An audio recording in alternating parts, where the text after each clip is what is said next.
столице в центре обслуживания населения номер 2 выдан миллионный биометрический паспорт. Церемония прошла при участии заместителя председателя ГРЭС Русланбека Сарабаева, представителя Корейского агентства по международному сотрудничеству КОИКа и сотрудников госпредприятия «Инфоком». Обладателем особенного документа стала Нуркыз Кубатбек-кызы. 1 миллиондық паспортты бүгінгі күні жаранға ақчалы тапшырып қойғанға рұқсат етіңіздер. Нуркыз Кубатбек-кызы сразу 3 события подряд. Получила миллионный электронный паспорт, 17 января день рождения, и осталось меньше месяца до родов. Я потеряла свой паспорт, и мне обязательно нужен был паспорт, потому что скоро у меня роды, и для этого тоже мне срочно нужны были. Вот, я пришла и сдала, и все. И ждала, когда придет.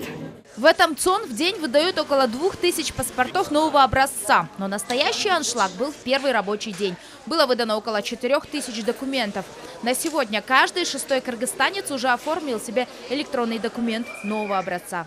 Проблемы не возникает. Да, сейчас, как раньше, никаких проблем нет, чтобы получить ID-карточку. Только паспорт старого образца они с собой обязательно должны принести. Свидетельство о браке, если состоит в браке. Все сфотографируются граждане у нас, оплачиваются у нас везде кассы свои. Свои биометрические данные оставили порядка 3 миллионов граждан страны. И в 2019 году тоже мы планируем загранпаспорта тоже на биометрическом основе выдавать. Это тоже в нашем сегодняшнем проекте. Биометрический документ выдают с мая 2017 года. Кыргызстан имеет взаимный безвизовый режим для всех видов паспортов с 18 странами.